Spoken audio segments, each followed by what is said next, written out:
तो आज हम कौन सा ग्लैंड पढ़ने वाले हैं? Pineal gland. ठीक है। अब ये पाइनियल ग्लैंड कहाँ प्रेजेंट होता है? कहाँ प्रेजेंट होगा ये pineal gland? Position.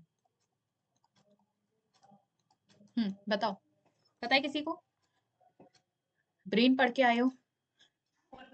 Fore brain में तो जो डोर्सल पार्ट होता है फोर ब्रेन का, वहां पे प्रेजेंट होगा, तो dorsal part of fore brain. ठीक है ना? अब आते हैं इसके ओरिजिन पे कि कौन सी जर्म लेयर इसको ओरिजिनेट करती है। तो इसका ओरिजिन है एक्टोडर्म। देखो, एक चीज नोटिस करना कि हमने जितने भी ग्लैंड्स पढ़े थे जो ब्रेन में प्रेजेंट है वो सब एक्टोडर्म थे। एड्रिनल ग्लैंड एक्टोडर्म था, हाइपोथैलेमस एक्टोडर्म था, ये पाइनियल ग्लैंड भी एक्टोडर्म है। हमारा नर्वस सिस्टम ही एक्टोडर्म ओरिजिन है, तो वो सारी ग्लैंड्स भी कैसे होंगे? एक्टोडर्म होंगे। तो ये याद करना बहुत ईजी है, हो जाएगा ना याद। अब आते हैं कि ये कौन सा हार्मोन सिक्रीट करता है। तो ये सिक्रीट करता है मेलाटोनिन। ठीक है, किसी ने मेलाटोनिन पहले कभी सुना है? सुना है। फंक्शन पता है इसका? क्या फंक्शन है इस मेलाटोनिन का? हाँ, ठीक है। क्या क्या वर्क करेगा? देखो, जो सबसे पहला वर्क है कि ये स्लीप वेक साइकिल में हेल्प करता है। ठीक है, समझ आया? कौन सी साइकिल में? Sleep wake cycle. देखो क्या होता है कि जब डार्कनेस होती है ना, तो डार्कनेस के टाइम पे डार्कनेस मतलब लाइट भी एक स्टिमुलस है, तो जब डार्क होगा तो उस टाइम पे क्या होगा? मेलाटोनिन का सिक्रीशन बढ़ जाएगा और वो मेलाटोनिन स्लीप में हेल्प करेगा। इसीलिए देखो, रात हो जाती है तो हमको रात में नींद आती है। अब वो हमने अपने आप को ऐसे एडेप्ट कर लिया है कि हम रात में ना सो के दिन में सोते हैं। कितने हैं? अच्छा, आप लोग रात में कितने कितने बजे सोते हो? मुझे पता है कोई 12 बजे से पहले नहीं सोता होगा। कितने बजे? अच्छा, कितने बजे? 12? कितने बजे? 11:59? अच्छा, 11 बजे। अच्छा, तो ठीक है। अगर डार्कनेस है तो डार्कनेस के टाइम पे ये मेलाटोनिन सिक्रीट होगा, तो मेलाटोनिन का जो लेवल है वो बढ़ जाएगा। उसी मेलाटोनिन की वजह से क्या आएगी? हमें नींद आएगी। अब क्या होता है, सुबह होती है, सुबह हमारी अपने आप आंख खुल जाती है, तो कैसे? जो लाइट है वो लाइट हमारे ऊपर पड़ी। ठीक है, अब लाइट पड़ी तो क्या हुआ? स्टिमुलस पड़ा, उस स्टिमुलस ने क्या किया? मेलाटोनिन का लेवल डिक्रीज कर दिया। तो दिन में मेलाटोनिन का जो लेवल होता है वो कम रहता है, रात में मेलाटोनिन का लेवल ज्यादा रहता है। अब अगर आप लोग पूछोगे कि हमें तो दिन में भी नींद आती है, तो ऐसा है कि कंप्लीटली मेलाटोनिन स्लीप पे डिपेंड, मतलब स्लीप कंप्लीटली मेलाटोनिन पे डिपेंड नहीं करती है। और भी बहुत सारे फैक्टर्स है कि हम अपने आप को कैसे एडेप्ट कर लेते हैं। उस एडेप्टेशन वाली कंडीशन में हॉर्मोन्स भी इतने अच्छे से वर्क नहीं कर पाते, तो हमने अपने आप को कैसे एडेप्ट किया है। और भी बहुत सारे फैक्टर्स होते हैं जो स्लीप में इन्वॉल्व होते हैं। तो इतना समझ आया? अब और क्या है, ये टेम्परेचर को भी क्या करता है? रेगुलेट करता है। Temperature regulation. और क्या करेगा? ये मेंस्ट्रुअल साइकिल में भी रोल प्ले करता है, तो ये रेगुलेट मेंस्ट्रुअल साइकिल। और कहाँ वर्क करेगा? ये सेक्सुअल ग्रोथ करवाएगा।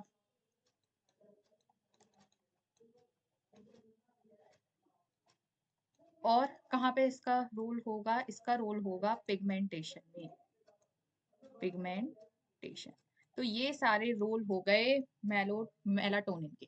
ठीक है, समझ आया? इतना, इतने में कोई दिक्कत? मेन तो इसको याद कर लेना, स्लीप वेक साइकिल। ठीक है, अब बताओ, इतने में कोई दिक्कत हो? कोई दिक्कत नहीं है इतने में? समझ आ गया? इतना नोट हो गया? ठीक है। तो अच्छा, एक काम और है इसका, मेटाबॉलिज्म में भी रोल प्ले करता है।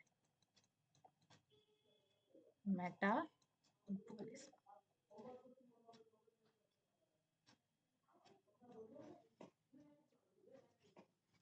अब मुझे बताओ, ये जो मेलाटोनिन है ये कौन से टाइप का हार्मोन है?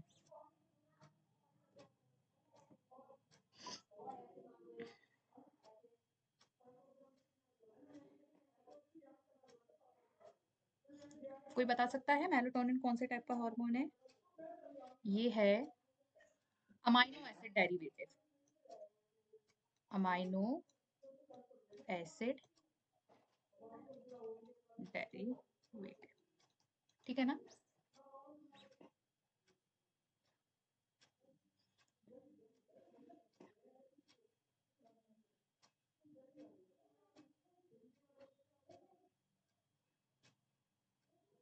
हो गया सबका?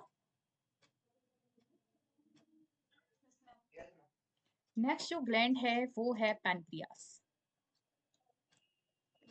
बताओ पैनक्रियास की पोजीशन कहाँ है, मतलब पोजीशन क्या है पैनक्रियास की? स्टमक में होगा, स्टमक में होगा। हाँ सोच लो जो बोल रहे हो फिर से। स्टमक के पास, लिवर के नीचे, ठीक है, ना कि स्टमक में। तो अच्छा, स्टमक कैसा शेप स्ट्रक्चर है, जे शेप या फिर C shape? J shape, J shape. किसी ने मेरी बेसिक्स की क्लास अटेंड की थी? कितनों ने की थी? अच्छा नहीं किया था? किया था। जब स्टार्टिंग में जून तक बेसिक्स चले थे ना, तब किस किस ने अटेंड की थी? अच्छा, तो बताओ, तो बताओ स्टमक कैसा शेप स्ट्रक्चर है? स्टमक, अरे सी या जे, सीधा सीधा ये दो ऑप्शन दे देंगे। जे, ठीक है, जे शेप। कोई सी वाला नहीं है? कोई सी वाला नहीं है, सब जे वाले हैं। देखो स्टमक जो होता है वो सी शेप स्ट्रक्चर होता है। मैंने तब भी बताया था क्लास में, पहले के टाइम में बोला जाता था कि जे शेप स्ट्रक्चर है, बट बाद में अच्छे से रिकॉर्गनाइज किया गया तो पता चला वो एक्चुअल में जे नहीं है, वो एक सी है, ऐसे है वो। ठीक है, तो अगर आप जो चेंजेस आए हैं अभी उसके अकॉर्डिंग देखोगे तो वहां पे सी शेप स्ट्रक्चर लिखा होगा। समझ आया ना? ये मैंने तब भी बताया था बेसिक्स की क्लास में जब मैंने डाइजेस्टिव सिस्टम पढ़ाया था। चलो, तो क्या पोजीशन है पैनक्रियास की?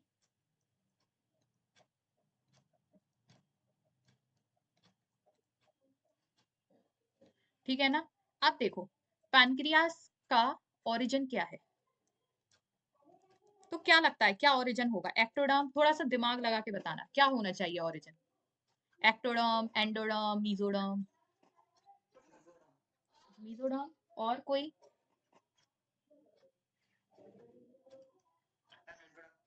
एंडोडर्म। देखो एक्टोडर्म जितना हमारे ऊपर का हो गया वो सब एक्टोडर्म बना रहा है, उसके साथ एक और बना रहा है एक्टोडर्म। एक्टोडर्म और क्या बन रहा है?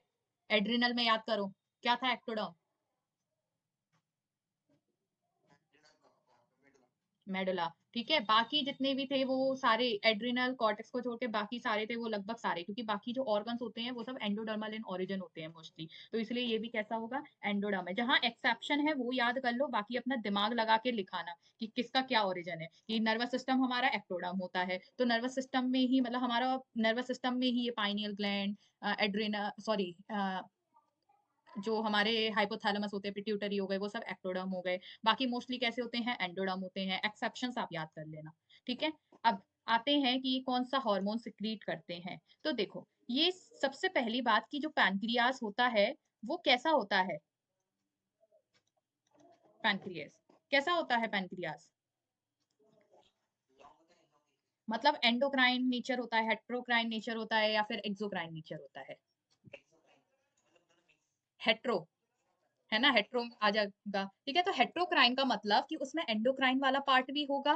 ठीक है, तो दो पार्ट देखे जाएंगे उसमें, एंडोक्राइन पार्ट भी देखा जाएगा और एक्सोक्राइन पार्ट भी देखा जाएगा। तो एक्सोक्राइन पार्ट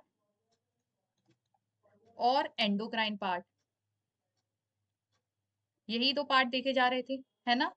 अब देखो एक्सोक्राइन वाला पार्ट 98 टू 99% प्रेजेंट होता है, मतलब mainly pancreas exocrine in nature होगी 98 टू 99%, बट 1 टू 2% कैसी होगी? एंडोक्राइन नेचर की होगी। समझ आया? समझ आया? इतने में कोई दिक्कत? कोई दिक्कत नहीं। अब क्या करते हैं, हम पैनक्रियाज का एक स्ट्रक्चर बनाते हैं, बट हम बाहर की चीजें नहीं देखेंगे, हम उसके अंदर की चीजें देखेंगे कि अंदर क्या है। हाँ, ये मैंने स्टमक वाला रीजन बना लिया, और ये मैंने उसके नीचे यहाँ से, ओहो, देखो इतना स्टमक वाला, और यहाँ से शुरू हो गया हमारा स्मॉल इंटेस्टाइन। ठीक है, तो पैनक्रियास कहाँ होगा? यहाँ होगा, तो मैं पैनक्रियास बना लेती हूँ। ऐसे ही होता है ना यहीं पे ही, है ना? ऐसे ही होता है, डाइजेस्टिव सिस्टम में देखा होगा। ठीक है, अब देखो अब इसके अंदर का बनाती हूँ। हम्म,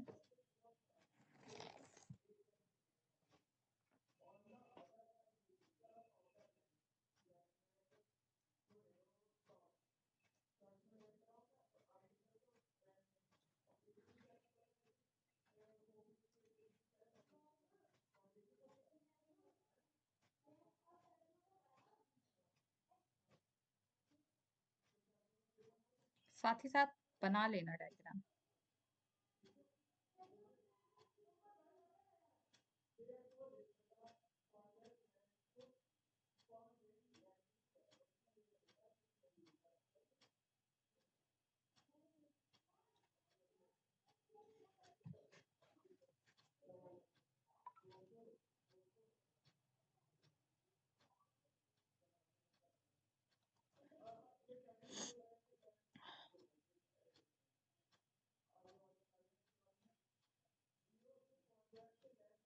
दिख रहा है ना सबको, बना रहे हो?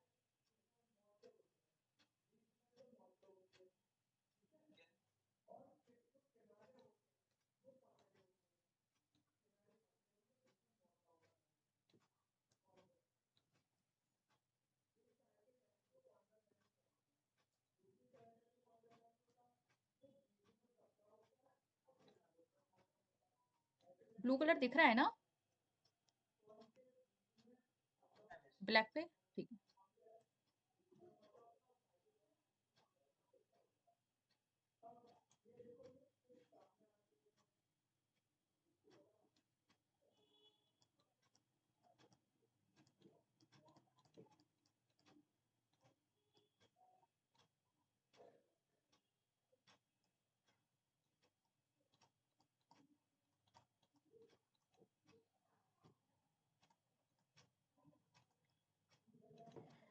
देखो ये है, मैंने ये यहाँ से स्टमक था, यहाँ इंटेस्टाइन निकल रही है, ठीक है।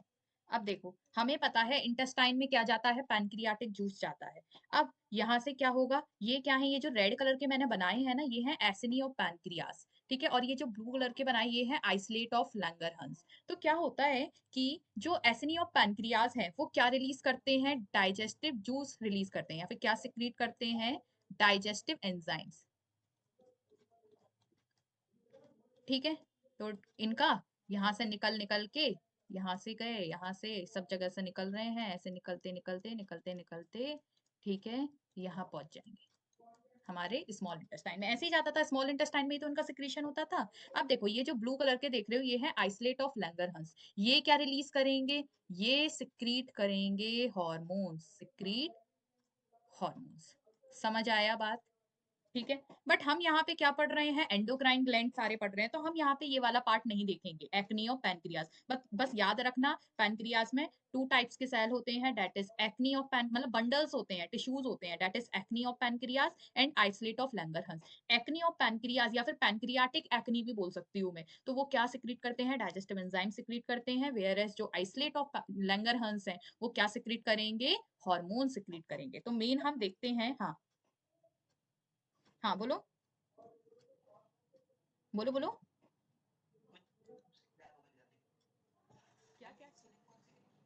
बता रही हूँ आइसलेट ऑफ लैंगरहंस। अब देखो मैं बनाती हूँ आइसलेट ऑफ लैंगरहंस को, मैं थोड़ा जूम करके देखती हूँ। ओहो मैंने बनाया तो ब्लू से था, देखो फिर से बनाती हूँ ब्लू से।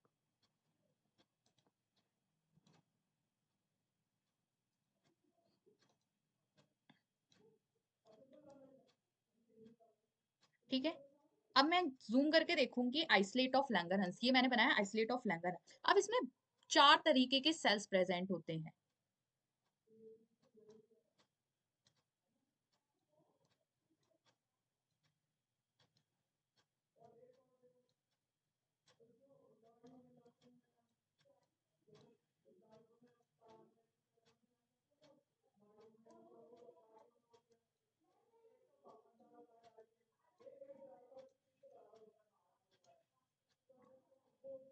मैंने 4 कलर्स यूज किए हैं इसमें, 4 टाइप्स के सेल दिखाने के लिए।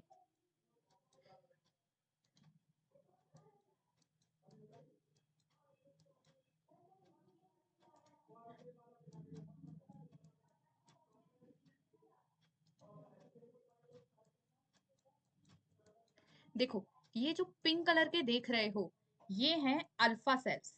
कौन से सेल्स हैं, अल्फा सेल्स। ये जो येलो कलर के देख रहे हो ये हैं बीटा सेल्स। कौन से सेल्स, बीटा सेल्स। अब ग्रीन कलर के, ये जो ग्रीन कलर के सेल्स हैं ये कौन से सेल्स हैं, डेल्टा सेल्स, ठीक है, ये डेल्टा का साइन होता है। एंड ये जो ब्लू कलर के सेल्स हैं, स्काई ब्लू कलर के, ये हैं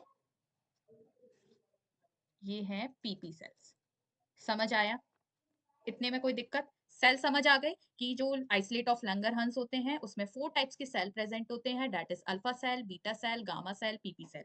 जो अल्फा सेल और बीटा सेल है उनका अमाउंट सबसे ज्यादा होता है, क्योंकि यही दो क्या हैं, ये रिलीज करते हैं two main hormones, two main hormones. समझ आई बात? अब इन्हीं को देख लेते हैं। तो सबसे पहले हम देखते हैं अल्फा सेल्स।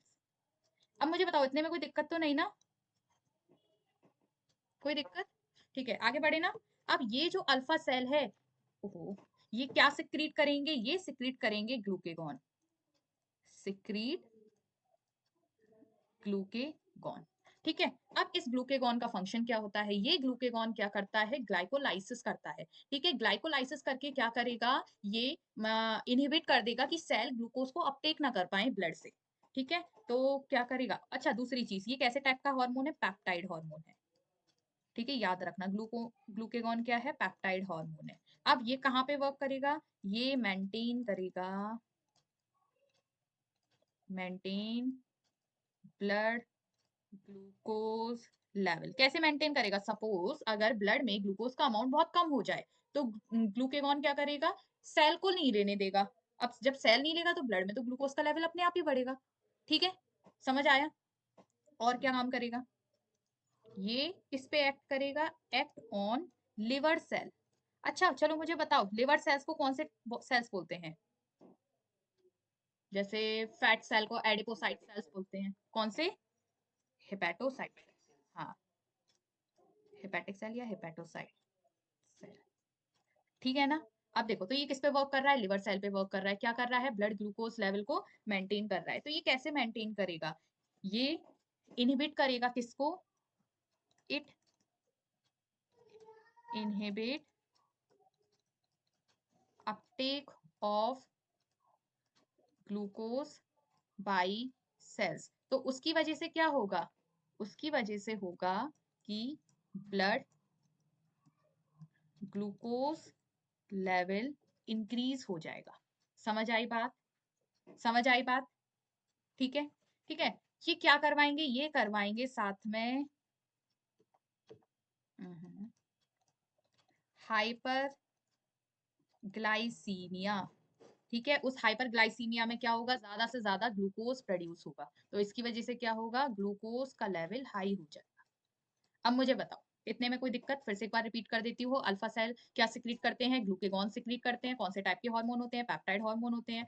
इनका फंक्शन क्या है? ये ब्लड ग्लूकोज लेवल को मेंटेन करते हैं। कैसे मेंटेन करते हैं? कि अगर ब्लड में ग्लूकोज का लेवल डिक्रीज हो जाए तो वो क्या करेंगे? सेल्स को इनहिबिट कर देंगे कि वो क्या करें? ग्लूकोज को ना अपटेक कर पाए। जब ग्लूकोज को अपटेक नहीं कर पाएंगे तो क्या होगा? उसकी वजह से ब्लड ग्लूकोज लेवल इंक्रीज हो जाएगा। मेनली क्या होता है, जो ग्लूकोज का अपटेक होता है वो लिवर सेल्स के थ्रू होता है, तो ये लिवर सेल पे एक्ट करेंगे, उनको क्या कर देंगे? इनहिबिट कर देंगे कि वो अपटेक ना कर पाए। ठीक है, बाकी सेल्स के साथ साथ। अब जब अपटेक इनहिबिट हो गया उसकी वजह से ब्लड ग्लूकोज लेवल इंक्रीज हो जाएगा। अब ये कौन से टाइप की रिएक्शन करेंगे? ये करेंगे हाइपरग्लाइसीमिया। हाइपरग्लाइसीमिया में क्या होगा? ज्यादा से ज्यादा ग्लूकोज का लेवल इंक्रीज होगा। ठीक है, अब मुझे बताओ, या फिर बोल सकते हैं ग्लाइकोजेनेसिस होगा। तो इसीलिए इस हार्मोन को क्या बोलेंगे? हाइपरग्लाइसीमिक हार्मोन बोलेंगे। तो इसीलिए ग्लूकेगॉन को क्या बोलते हैं? क्योंकि ग्लूकेगॉन क्या करवा रहे हैं? रिएक्शन ज्यादा करवा रहे हैं कि ज्यादा से ज्यादा ग्लूकोज बने, तो इसीलिए इसको क्या बोलेंगे? Hyper glycaemic hormone. समझ आया? अगर क्वेश्चन आता है कि कौन से टाइप का हार्मोन है जो हाइपर ग्लाइसीमिक होता है, या हाइपर ग्लाइसीमिक हार्मोन किसको बोलते हैं, तो आप क्या बताओगे? ग्लूकेगॉन। ठीक है, इतने में कोई दिक्कत? अब नेक्स्ट आ जाते हैं हम बीटा सेल्स पे। बीटा सेल्स क्या सिक्रीट करते हैं? बीटा सेल्स सिक्रीट करते हैं इंसुलिन। क्या सिक्रीट करते हैं? इंसुलिन। इंसुलिन जस्ट अपोजिट काम करता है ग्लूकेगॉन का। ग्लूकेगॉन क्या करवा रहा था? ब्लड ग्लूकोज लेवल इंक्रीज करवा रहा था, बट इंसुलिन क्या करता है? इंसुलिन ब्लड ग्लूकोज लेवल को डिक्रीज करवाता है। समझ आई? मतलब ग्लूकेगॉन क्या कर रहा था? वो इनहिबिट कर रहा था कि सेल अपटेक ना कर पाए ग्लूकोज को, और इंसुलिन क्या करेगा? उसको और स्टिमुलेट करेगा कि ज्यादा से ज्यादा क्या हो? अपटेक हो। ठीक है, डिफरेंस समझ आया ग्लूकेगॉन और इंसुलिन में? ठीक है, तो इसमें क्या हो रहा है? ये भी कैसा हार्मोन है? इंसुलिन भी एक पेप्टाइड हार्मोन है। कैसा हार्मोन है? Peptide hormone. ठीक है, ये कहाँ पे वर्क करेगा? वो वर्क कर रहा था हेपेटोसाइट सेल पे, ये एक्ट करेगा हेपेटोसाइट सेल्स पे। Hepatocyte cells as well as adipose cell. समझ आया? तो ये किसको स्टिमुलेट करेगा? ये स्टिमुलेट करेगा कि क्या हो, स्टिमुलेट करेगा कि इंक्रीज हो जाए अपटेक ग्लूकोज का, अपटेक ऑफ ग्लूकोज। कौन? ये। ठीक है, कि हिपैटोसाइट सेल और एडिपोज सेल ज्यादा से ज्यादा ग्लूकोज को क्या कर ले, अपटेक कर ले। समझ आया? समझ आएगा? ये क्या कर रहा है? देखो, ये क्या कर रहा था, हाइपर ग्लाइसीमिया कर रहा था, मतलब ज्यादा से ज्यादा ग्लूकोज को बढ़ा रहा था। ये उसका जस्ट अपोजिट करेगा। ये क्या करेगा? Hypoglycaemia. तो इसीलिए इंसुलिन को कैसा हार्मोन बोलेंगे? इसको बोल रहे थे हाइपर ग्लाइसीमिक हार्मोन, तो इसको बोलेंगे हाइपो ग्लाइसीमिक हार्मोन। समझ आया ग्लूकेगॉन और इंसुलिन में डिफरेंस? कोई दिक्कत इतने में? मुझे बताओ, कोई दिक्कत? Beta cells, alpha cell, glucagon, insulin. आगे बढ़ूं या फिर कुछ रिपीट करूं?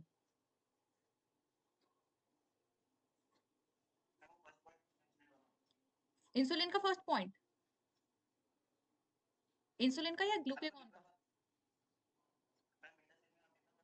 हाँ, अरे मैं ये बता रही थी कि इंसुलिन और सॉरी, इंसुलिन और ग्लूकेगॉन में डिफरेंस क्या होते हैं। फर्स्ट डिफरेंस ये हो गया कि ग्लूकेगॉन क्या करते हैं, ब्लड ग्लूकोज लेवल इंक्रीज कर देंगे, वहीं इंसुलिन क्या करता है, ब्लड ग्लूकोज लेवल डिक्रीज करता है। ग्लूकेगॉन क्या करेगा, इनहिबिट कर देगा कि जो सेल्स हैं वो ग्लूकोज को अपटेक ना कर पाए, बट इंसुलिन क्या करेगा, वो और स्टिमुलेट करेगा कि ज्यादा से ज्यादा सेल्स क्या करें, अपटेक करें।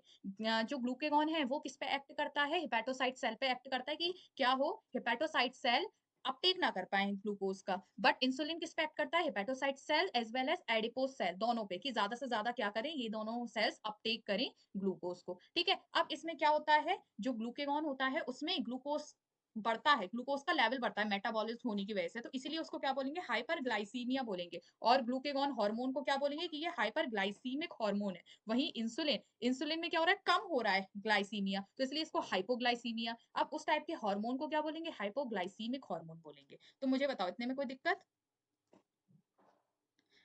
अब जो थर्ड सेल था वो कौन सा सेल था, डेल्टा सेल। डेल्टा सेल क्या सिक्रीट करेगा, डेल्टा सेल सिक्रीट करेगा सोमेटोस्टेनिन। ठीक है, ठीक है, समझ आया? ये ये सोमेटोस्टेनिन क्या करेंगे, ये रेगुलेट करेंगे इंसुलिन और ग्लूकेगॉन की एक्टिविटी को। तो रेगुलेट इंसुलिन एंड ग्लूकेगॉन। ठीक है, सिक्रीशन मतलब इन दोनों के सिक्रीशन को, कि कब कितना सिक्रीट होना है, कि ग्लूकेगॉन ज्यादा सिक्रीट होना है या इंसुलिन ज्यादा सिक्रीट होना है, उन सबको रेगुलेट करेगा।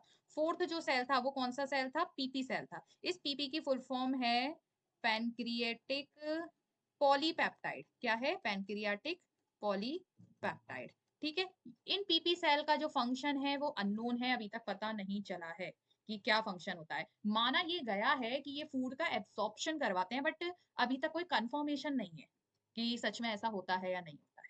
ठीक है, समझ आया? समझ आया इतना, चारों सेल्स क्या सिक्रीट कर रहे हैं, उनका क्या काम है। ठीक है, अब हाइपो सिक्रीशन हाइपर सिक्रीशन पे आए। तो मेनली यहाँ पे मेन रोल किसका है, ये तो और रेगुलेट कर रहा है सोमेटोस्टेनिन, मेन रोल किसका है, अल्फा सेल और बीटा सेल का। ठीक है, वैसे मेनली बुक्स में लिखे भी नहीं होते हैं कि आइसोलेट ऑफ लंगरहंस में डेल्टा और पीपी सेल्स भी होते हैं, बट होते हैं। ठीक है, मेनली बोल देते हैं कि बस अल्फा सेल और बीटा सेल होता है। कोई दिक्कत इतने में? आगे बढ़ू, आगे बढ़ू। अब देखते हैं कि अगर इंसुलिन का हम इंसुलिन अगर इंसुलिन का हाइपोसिक्रीशन हो जाए तो क्या होगा, हाइपोसिक्रीशन ऑफ इंसुलिन। बताओ चलो, क्या होगा हाइपोसिक्रीशन होने पे?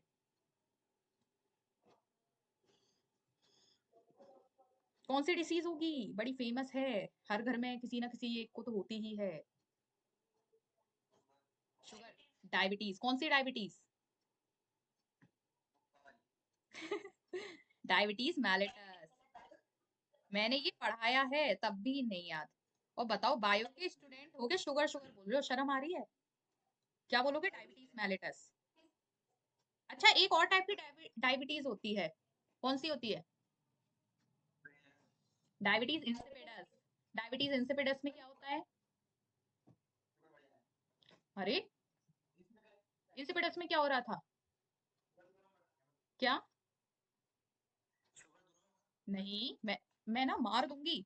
पढ़ाया है मैंने, वैसे तो मैंने दोनों ही पढ़ाया है, डायबिटीज मेलिटस और डायबिटीज इंसिपिडस। इंसिपिडस अच्छा चलो हिंट दे देती हूँ, एक्सक्रीशन में पढ़ाया है मैंने। एक्सक्रीशन में पढ़ाया है मैंने। एडीएच का लेवल डिक्रीज हो जाता है, एडीएच का हाइपोसिक्रीशन हो जाता है, उसकी वजह से वाटर कैसा डाइल्यूटेड यूरिन फॉर्म होने लगता है, उसी को क्या बोलते हैं, डायबिटीज इंसिपिडस। रिवाइज करके आना, ठीक है? ठीक है, तो इस डाइ क्या? अरे पहले ये तो कंप्लीट कर दूं। तो डायबिटीज मेलिटस में क्या होता है, बहुत ज्यादा प्रोलॉन्ग्ड क्या होने लगेगा, हाइपरग्लाइसीमिया होने लगेगा। मतलब बहुत ज्यादा ग्लूकोज का लेवल बढ़ने लगेगा, तो उसकी वजह से क्या हो जाएगा, ब्लड ग्लूकोज लेवल इंक्रीज हो जाएगा। अगर इंसुलिन का सिक्रीशन कम हो गया, कितना इंक्रीज होगा, मोर देन 180 mg पर डेसी लीटर, याद रख लेना। ठीक है, समझ आ गया? अगर 180 mg पर डेसी लीटर से ग्लूकोज का लेवल ब्लड में ज्यादा हो गया तो क्या बोलेंगे कि उसको क्या हो गया है, डायबिटीज मेलिटस हो गया है। ठीक है, दिक्कत इतने में कोई? आगे बढ़ो। अब नेक्स्ट पॉइंट देखो। अब क्या होता है इस डायबिटीज, मतलब जो डायबिटिक पेशेंट होता है उसमें क्या क्या देखा जाता है। ऐसे अगर किसी को डायबिटीज मेलिटस हो गया है, ठीक है, तो हम उसको इंसुलिन के इंजेक्शन देते हैं। किसी ने अपने घर में अपने किसी रिलेटिव क्या नेबर क्या देखा है कि वो इंसुलिन के इंजेक्शन लेता है? देखा है ना? इंसुलिन के अगर बहुत ज्यादा डायबिटीज मेलिटस हो जाता है तो उसको क्या देना पड़ता है, वैसे तो क्या होता है, अगर थोड़ी है तो वो अपने आप थोड़ी बहुत मेडिसिन वगैरह दे के तो वो उसको थोड़ा बैलेंस कर देते हैं। बट अगर किसी को बहुत ज्यादा डायबिटीज मेलिटस है तो फिर मेडिसिन से कुछ नहीं होता, उसको प्रॉपर इंजेक्शंस दिए जाते हैं, किसके, इंसुलिन के। क्योंकि इंसुलिन खुद तो बॉडी सिक्रीट कर नहीं पा रही है ठीक से, तो इसलिए हमें बाहर से ही देना पड़ेगा कि बाहर से इंसुलिन दें, फिर इंसुलिन अपना काम करे, वो क्या करवाए, ग्लाइसीमिया कम करवा दे, मतलब ग्लूकोज को बनाना कम करवा दे, और क्या करवा दे कि ज्यादा से ज्यादा सेल क्या करने लगे, अपटेक करने लगे ग्लूकोज का। ठीक है, यही काम होता है इंसुलिन का। अब देखो, तो ऐसे पेशेंट को क्या दिया जाता है, ऐसे पेशेंट को, patient will treated with insulin injection. अब देखो, अगर कोई पेशेंट है उसको डायबिटीज मेलिटस है तो क्या क्या सिम्टम्स देखे जाएंगे, कोई बता सकते हो?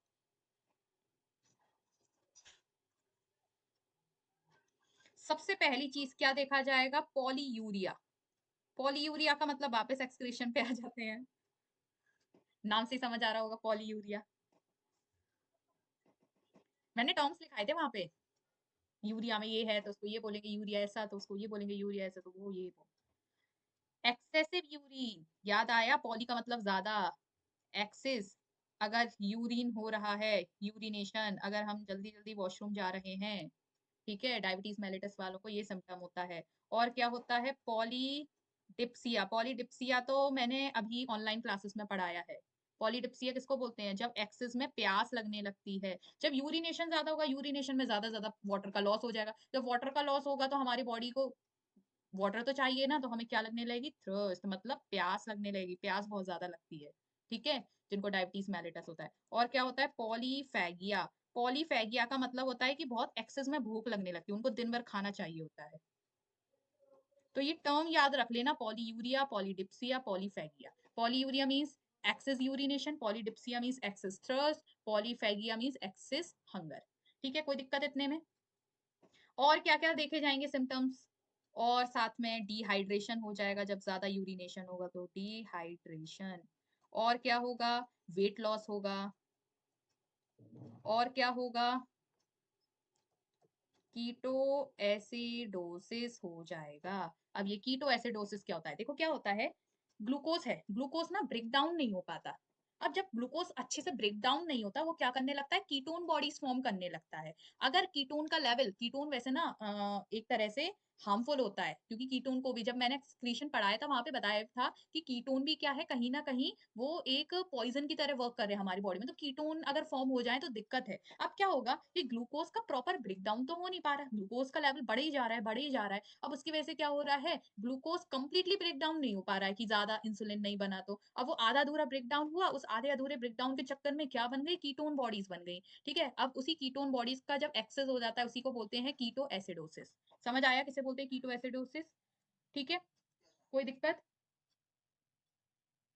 कोई दिक्कत नहीं। अब देखो, अगर उस पेशेंट को बहुत ज्यादा डिहाइड्रेशन हो रहा है, और क्या हो रहा है, बहुत ज्यादा मतलब हाइपर ग्लाइसीमिया भी हो रहा है, ठीक है, और क्या हो रहा है, कीटो एसिडोसिस भी हो गया, सब कुछ हो गया उसको, तो ऐसों को क्या बोलेंगे, ऐसों को बोलेंगे डायबिटीज कोमा, डायबिटिक कोमा, ठीक है।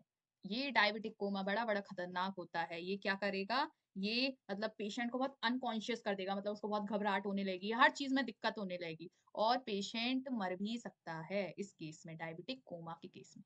समझ आया, समझ आया। तो इसीलिए अच्छे से खाओ पियो, और बहुत ज्यादा मीठा भी मत खाओ, ठीक है, समझ आ गया। क्या हुआ कि अगर हाइपोसिक्रीशन हो गया इंसुलिन का, तो कौन सी डिसीज हो जाएगी, डायबिटीज मेलिटस हो जाएगी। डायबिटीज मेलिटस में क्या हो जाता है, बहुत ज्यादा हाइपरग्लाइसीमिया होने लगेगा। हाइपरग्लाइसीमिया में क्या होगा, ग्लूकोज बहुत ज्यादा बनने लगेगा, ग्लूकोज बनेगा, ग्लूकोज का लेवल बढ़ जाएगा। अगर 180 mg पर डेसी लीटर से ग्लूकोज का लेवल बढ़ गया, उसी को क्या बोल देंगे कि आपको डायबिटीज मेलिटस है। अब ऐसे पेशेंट को फिर किसके ट्रीट किया जाता है, मतलब इंसुलिन इंजेक्शन का ट्रीटमेंट दिया जाता है। अब उनमें क्या क्या सिम्टम्स देखे जाएंगे, उनमें पॉलीयूरिया देखा जाएगा, पॉलीडिप्सिया देखा जाएगा, पॉलीफेगिया देखा जाएगा, डिहाइड्रेशन हो जाएगा, वेट लॉस हो जाएगा, कीटो एसिडोसिस हो जाएगा। अगर डिहाइड्रेशन, वैसे तो नॉर्मली क्या होता है, नॉर्मल डायबिटीज मेलिटस वाले पेशेंट होते हैं, उनमें बस पॉलीयूरिया, पॉलीडिप्सिया, पॉलीफेगिया और थोड़ा और वेट लॉस हो जाता है, डिहाइड्रेशन होता है बट बहुत ज्यादा नहीं होता। अगर एक्सेस में, मतलब बहुत ही एकदम ये समझ लो ना बराबर इंसुलिन हो गया, तब तो ज्यादा दिक्कत आ गई ना, उस केस में तो कीटो एसिडोसिस भी बनने लगता है। अगर डिहाइड्रेशन भी होने लगा, हाइपरग्लाइसीमिया भी हो गया, कीटो एसिडोसिस सब हो गया उसको, तो फिर ऐसे केस में उस पेशेंट को क्या बोलेंगे कि उसको क्या हो गया, डायबिटिक कोमा में आ गया है वो, और इस डायबिटिक कोमा में इंसान मर भी सकता है। ठीक है, कोई दिक्कत, हाँ, दिक्कत कोई दिक्कत नहीं, ठीक है। तो यहाँ पे हमारा पैनक्रियास खत्म हुआ, नोट कर लिया था सबने, ठीक है। अब मुझे बताओ, अभी भी कोई भी डाउट हो तो पूछ लो। लेबलिंग 4 टाइप का, पीपी, अच्छा पीपी की तो है लेबलिंग, पीपी, अच्छा, अच्छा डायग्राम रह गया बनाना, ठीक है ठीक है, मुझे लगा मैंने नहीं लेबल किया, मैं भूल गई, हो गया। चलो अब हम पढ़ते हैं गोनाड्स। आज हम एक ही गोनाड हो पाएगा, टेस्टिस या ओवरी में से कुछ कर लेंगे। वैसे टेस्टिस और ओवरी डिटेल में आते हैं 12th क्लास के जूलॉजी का चैप्टर नंबर 1 और पूरी बायोलॉजी का chapter number 3, that is human reproduction, ठीक है। तो गोनाड, गोनाड्स, गोनाड्स का मतलब होता है जो गैमीट का प्रोडक्शन करते हैं। अब गोनाड्स मेल में, मेल में गोनाड कौन होगा, बताओ मेल लोग, टेस्टिस, ठीक है। तो हम आज टेस्टिस को देख लेते हैं। ज्यादा मैं ओवरव्यू लूंगी, ठीक है, ज्यादा डिटेल में आपके है भी नहीं, क्योंकि ये टेस्टिस डिटेल में कहाँ दे रखा है, 12th क्लास में दे रखा है। देखो, टेस्टिस कहाँ पे प्रेजेंट होता है, पोजीशन की बात करते हैं, आउटर एब्डोमेन, ठीक है,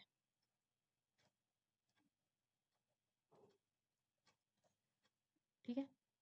चलो, क्या होता है, टेस्टिस हमारा आउटर एब्डोमेन में ही नहीं बना हो, अच्छा टेस्टिस किसके अंदर होता है, तो एक स्क्रोटम होता है, एक स्किन लाइक पाउच होता है, मतलब लूज स्किन का पाउच बना हुआ होता है, स्क्रोटम, जैसे ये क्या है, स्क्रोटम है, ठीक है। ये इस बीच में क्या आ जाता है, सेप्टम आ जाता है, ये सेप्टम स्क्रोटम को मतलब इंटरनली और एक्सटर्नली दो सेप्टम बना के इसको डिवाइड कर देता है दो लोब में, ठीक है। तो ये एक लोब हो गई सेप्टम की, और ये एक लोब हो गई स्क्रोटम की, सॉरी सेप्टम की नहीं, स्क्रोटम की। अब क्या होगा, अभी इस स्क्रोटम में टेस्टिस है नहीं, जब फीटल डेवलपमेंट हो रहा होता है, ठीक है, जब हम बन रहे होते हैं, मदर की बॉम्ब में होते हैं, तो कुछ वीक्स बाद क्या होता है, टेस्टिस वैसे यहाँ पे नहीं बना होता है, ठीक है, टेस्टिस हमारा किडनी के पास बना होता है। बाद में क्या होता है, इस स्क्रोटम के ऊपर एक कैनाल होती है, जिसको क्या बोलते हैं, इनगुइनल कैनाल, क्या बोलते हैं, इनगुइनल कैनाल, क्या बोलते हैं, इनगुइनल कैनाल। अब क्या होता है, बाद में ये टेस्टिस क्या आ जाता है, ये इन स्क्रोटम में आ जाता है। इस टेस्टिस को स्क्रोटम में आने के लिए एक वर्ड टर्म यूज किया गया है, डिसेंट, डिसेंट वर्ड यूज करते हैं, ठीक है। तो क्या होता है, टेस्टिस आ गई इस स्क्रोटम में, तो यहाँ आ गई। अब यहाँ आने के बाद ये कुछ मसल्स से कनेक्ट हो जाती हैं, ठीक है, ये सब आप 12th क्लास में पढ़ते हो, उन मसल्स के नेम, टेट्रोस मसल और टाटोस मसल, क्रीमेस्टर मसल, ये सारी मसल, ठीक है, बस इतना याद रखो। तो ऐसे करके आई ये टेस्टिस, ठीक है। तो क्या होता है टेस्टिस में, अगर टेस्टीज में भी मैं देखूं जूम करके, तो टेस्टीज में क्या प्रेजेंट होते हैं? टेस्टीज में प्रेजेंट होते हैं, मतलब टेस्टीज क्या करती है, जो उसकी इनर लेयर होती है वो क्या बना लेती है? लोब बना लेती है। ठीक है, उन लोब में क्या प्रेजेंट होती है? कौन बताएगा? साइट क्या है स्पर्म फॉर्मेशन की? सैमनीफेरस। तो क्या प्रेजेंट होती हैं? सैमनीफेरस टिब्यूल प्रेजेंट होती हैं। अब इस सैमनीफेरस टिब्यूल को अगर मैं जूम करके देखूं तो मुझे टू टाइप के सेल्स मिलते हैं। दैट इज लीडिंग सेल, ये मैंने पढ़ाया है। लीडिंग सेल के बारे में मैंने बताया था जब मैंने वो एलएच पढ़ाया था, ल्यूटेनाइजिंग हार्मोन। ठीक है, इंटरस्टिशियल स्टिमुलेटिंग हार्मोन। ठीक है, अब देखो लीडिंग सेल और दूसरा है सर्टोली सेल। इस लीडिंग सेल का एक और नाम है इंटरस्टिशियल सेल, क्योंकि ये इंटरस्टिशियम में, जो सैमनीफेरस का इंटरस्टिशियम वाला पार्ट है, मतलब जो सेल के बीच वाला पार्ट है, वहां पे ये लीडिंग सेल्स प्रेजेंट होते हैं, और ये हो गए सर्टोली सेल्स। ये क्या प्रोड्यूस करते हैं? ये हार्मोन प्रोड्यूस करते हैं, टेस्टोस्टेरोन। क्या प्रोड्यूस करते हैं? टेस्टोस्टेरोन। ठीक है, टेस्टोस्टेरोन एक हार्मोन है। कौन सा हार्मोन है? मेल हार्मोन है। ठीक है, अब ये टेस्टोस्टेरोन क्या करेगा? ठीक है, ये रेगुलेट करेगा, मतलब ये बहुत सारी चीजों को रेगुलेट करेगा। एक तो ये सेक्स ऑर्गन को की ग्रोथ करवाएगा, मेलनेस को लेके आएगा। मेलनेस को और कौन लेके आ रहा था बताओ?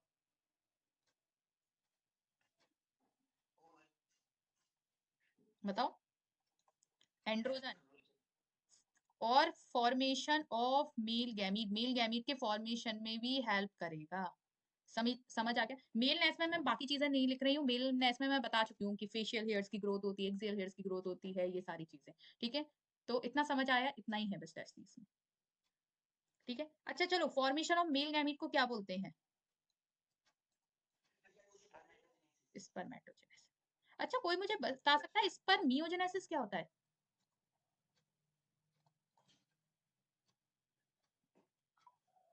हाँ, बता सकते हो? स्पर्मियोजेनेसिस, स्पर्मेटोजेनेसिस तो पता है, स्पर्मियोजेनेसिस।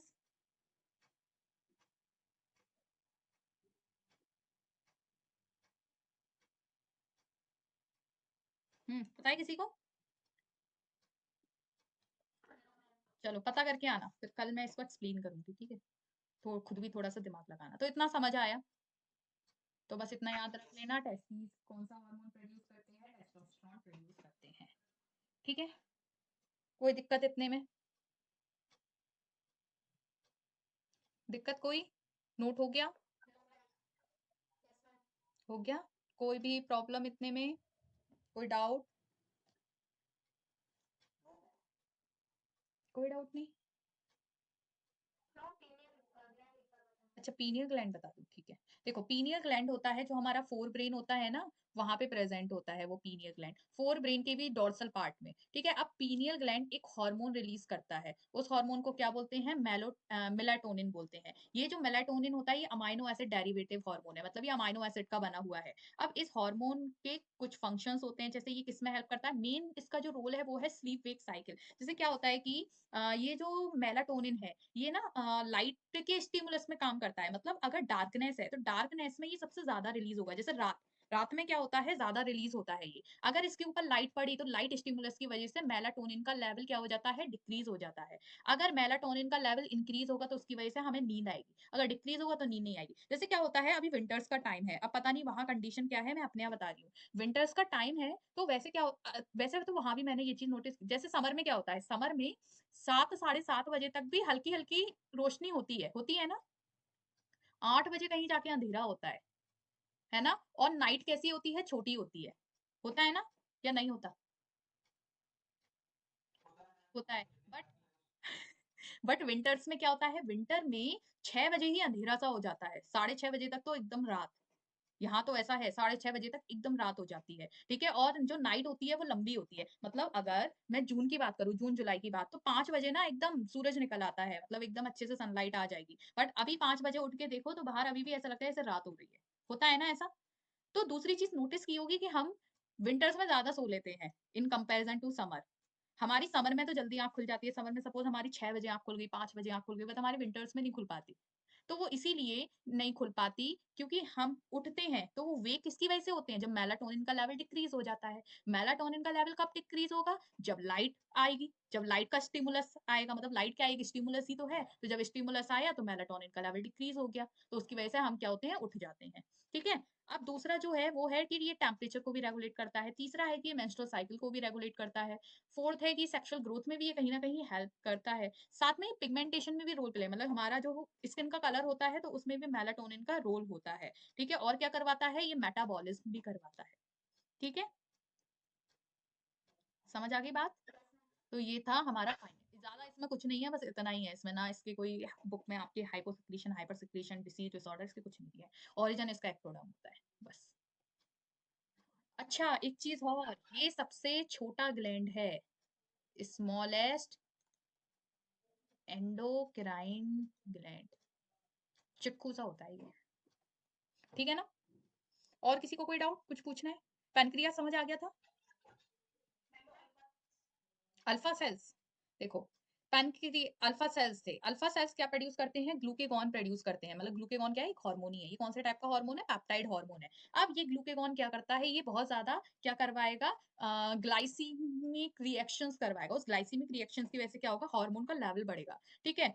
तो हार्मोन का लेवल बढ़ेगा, कैसे बढ़ेगा, एक तो ये ग्लूकोज का लेवल बढ़वा रहा है, उसके साथ साथ क्या करवा रहा है, सेल को इनहिबिट कर रहा है कि वो सेल ग्लूकोज को अपटेक ना कर पाए, वो सेल्स को मतलब वो सेल्स ग्लूकोज को ले ना पाए। उसके साथ साथ ये लिवर सेल पे भी वर्क करता है, सबसे ज्यादा जो ग्लूकोज का अपटेक होता है वो लिवर सेल्स और एडिपोज सेल्स ही करते हैं। तो ये क्या करेगा, एडिपोज सेल पे तो एक्ट नहीं करेगा बट लिवर सेल पे एक्ट करेगा, लिवर सेल का क्या करा देगा, डिक्रीज करवा देगा कि वो ग्लूकोज को अपटेक ना कर पाए। अब देखो सपोज अगर बहुत ज्यादा, ऐसा नहीं है कि ये हार्मफुल ही है, अगर आपके बॉडी में ग्लूकोज का लेवल बहुत कम हो गया, ठीक है, तब क्या होगा, तब तो ग्लूकेगॉन काम में आएगा ना, ग्लूकेगॉन क्या करेगा, लेवल बढ़ाएगा ग्लूकोज का ब्लड में। ठीक है।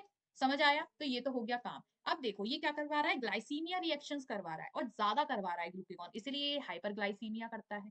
ठीक है। अब वो हार्मोन जो हाइपरग्लाइसीमिया करता है, तो ऐसे हार्मोन को क्या बोलेंगे, हाइपरग्लाइसीमिक हार्मोन। तो अगर क्वेश्चन आता है कि which hormone is the hyperglycaemic hormone, तो आप क्या बताओगे, ग्लूकेगॉन। अगर क्वेश्चन आता है which hormone is the hypoglycaemic hormone, तो क्या बताओगे, हाइपोग्लाइसीमिक हार्मोन, तो क्या बताओगे, इंसुलिन। हाइपो हाइपो बोला मैंने, हाइपर नहीं, हाइपर ग्लूकेगॉन और हाइपर इंसुलिन, तो समझ आ गया ये इसका काम हो गया। ठीक है। इंसुलिन भी फिर से एक बार बता देती हूँ, इंसुलिन है वो भी पेप्टाइड हार्मोन होता है, वो दोनों सेल्स पे काम करेगा, हेपेटोसाइट सेल पे भी एडिपोज सेल पे भी। वो क्या करेगा, वो और स्टिमुलेट करेगा कि ज्यादा से ज्यादा सेल्स क्या करें, ग्लूकोज का अपटेक करें और ब्लड में से ग्लूकोज कम हो। ठीक है। तो ये क्या करवा रहा है, ये ग्लूकोज को मतलब ग्लूकोज की रिएक्शन कम करवा रहा है, तो ये क्या करवा रहा है, हाइपोग्लाइसीमिया करवा रहा है। अब वो हार्मोन जो हाइपोग्लाइसीमिया करते हैं उनको क्या बोलेंगे, हाइपोग्लाइसीमिक हार्मोन।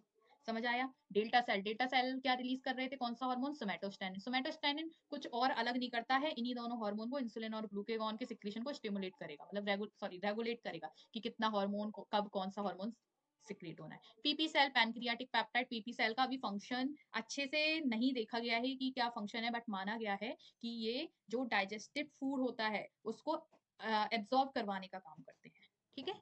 तो ये सब हो गए, कोई दिक्कत इतने में,